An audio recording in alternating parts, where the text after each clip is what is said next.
in this video guys, I'm going to give you a tips on how to stay young looking at age 40. So I have celebrated my 40th birthday last June, okay?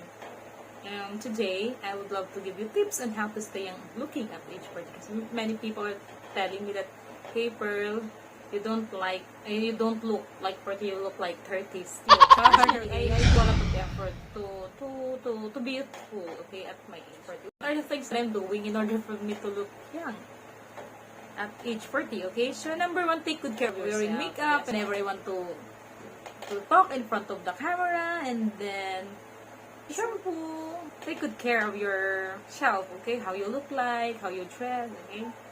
Number two, eat healthy foods daily, okay? Avoid food that can ruin your good health.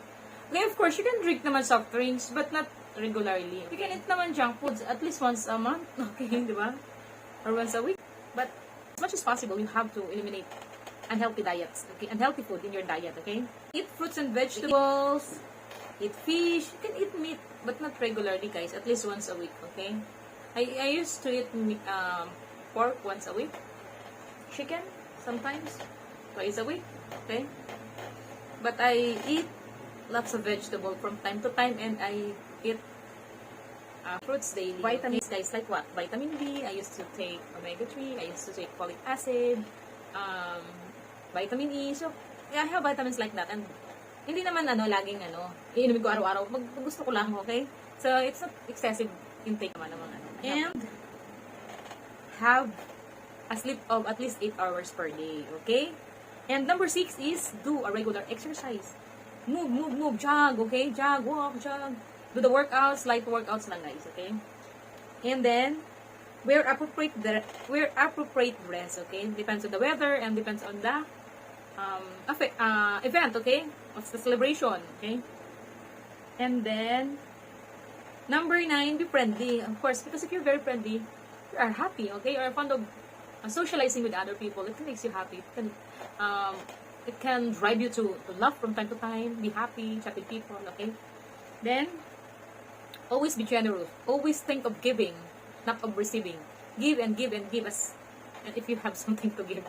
Okay? So, kasi diba, giving is like the way, running water yun, guys. Eh. Kapag nagbibigay ka, may babalik naman sa'yo. And last but not the least is always pray to the Lord, okay?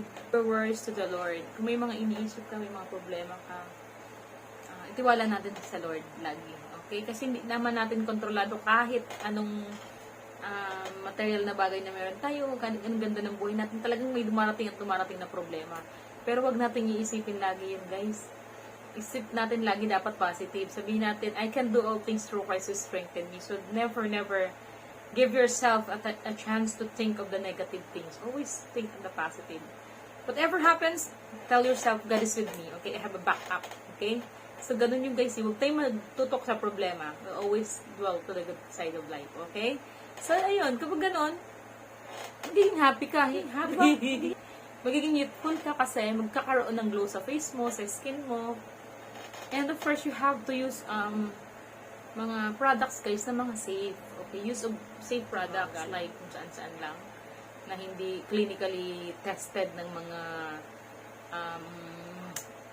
tawag nito, mga kinauukulang department natin sa DOH ba, mga ganun. Kailangan kasi mga registered yung mga company na nagpo-produce ng mga beauty product. Always use branded products, guys. Okay? Kasi dumaan yan sa mga pagsusuri, sa testing, yung mga supplier na mga fly-by-night, guys. Mga module ba. Yun yung nakakatakot yung produkto. Diba meron niyang isang nanay na nagkulay ng buhok, nagpaitim. Anong nangyari na sunog yung mukha niya? What happened? Wala. Sunog yung mukha niya dahil sa nilalagay niya siya sa hair niya. Nag-dye siya ng hair. Kasi nagkakaroon na daw ng puti yung buhok. Nag-dye siya tapos binabad niya yung buhok niya. Tapos sunog yung niya. Diba nakakalungkot? So sa sobrang pagpapaganda minsan na tayo. Just be okay. So I hope may natutunan kayo dito. Bye! God bless.